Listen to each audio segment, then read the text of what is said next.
my almost 2-decade-year-long career started in the heart of the classroom. I started out as a high school history teacher who worked my way up through school administration and ultimately became the founding principal of the top-performing charter high school in one of the largest districts in the nation.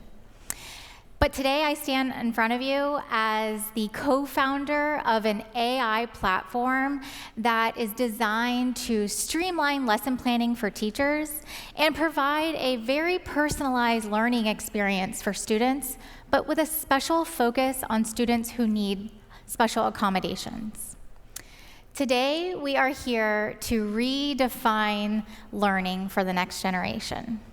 So I thought it would only make sense to take a quick trip down memory lane and review some of the most innovative technologies of the past. So we're going to start out with Generation X.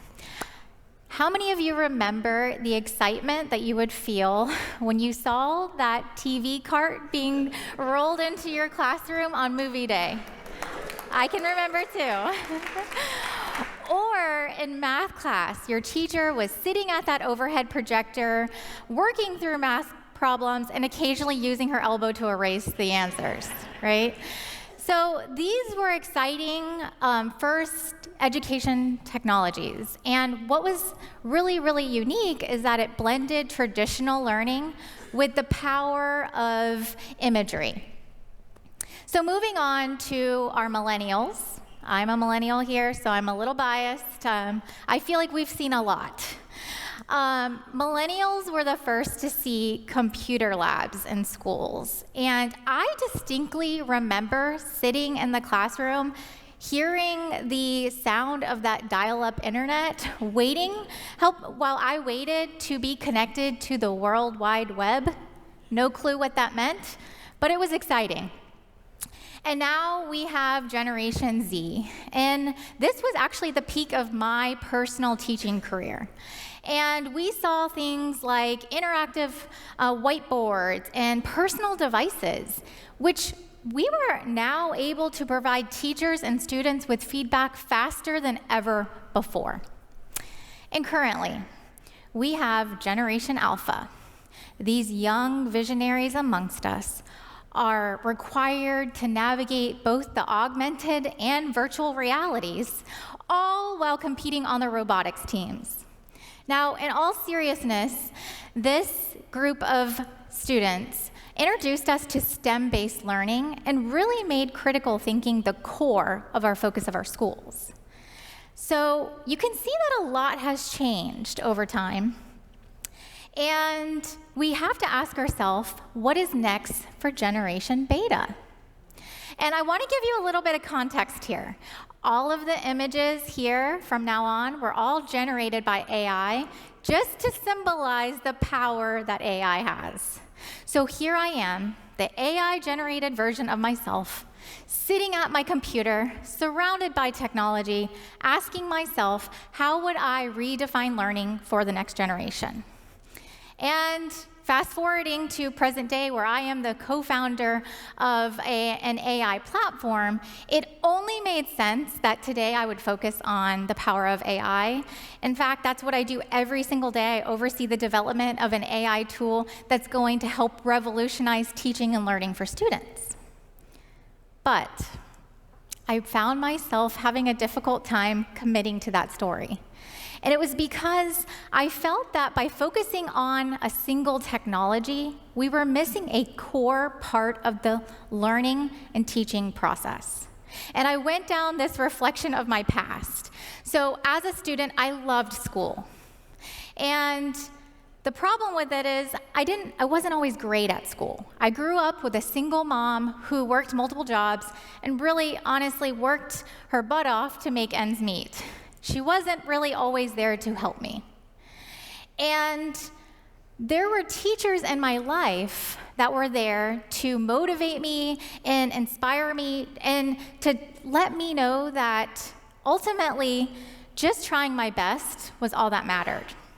I'm the first person still to this day to have gone to college, let alone get a master's degree. So when I reflected on my past, I thought to myself, what motivated me to be an educator? And it was ultimately those teachers that inspired me and kept me going. And I went on to graduate, get my master's degree, became a teacher, and so on, founded a school. And I think to myself that the reason why I had a difficult time focusing on AI today is the fact that it didn't focus on the power of the teacher, who is the heart of the classroom.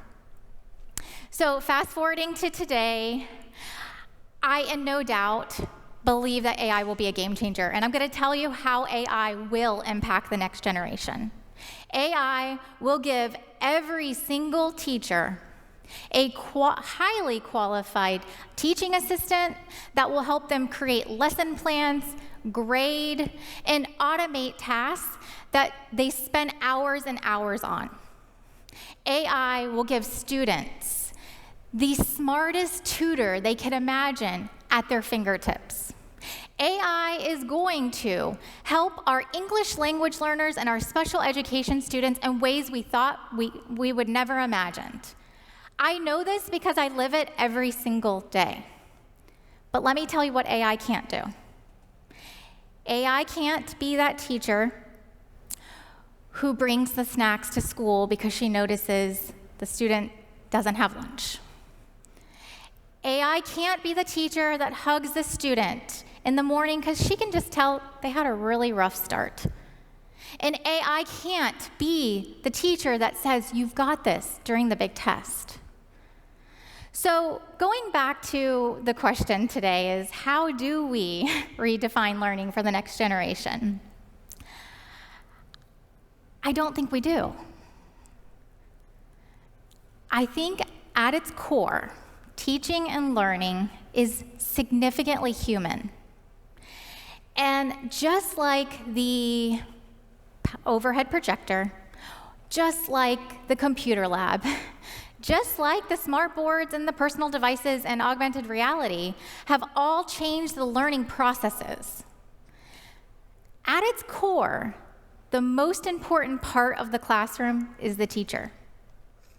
Make it or break it, the teacher. For this final question, how do we redefine the learning for the next generation?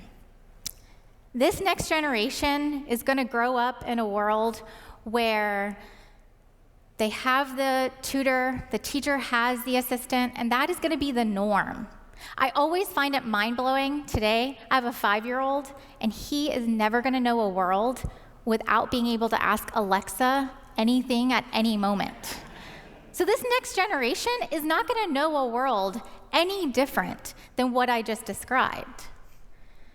But the teachers will now have AI as a tool, just as they did with all of the technologies of the past, to support what they do best: inspire, motivate, and nurture the next generation of students.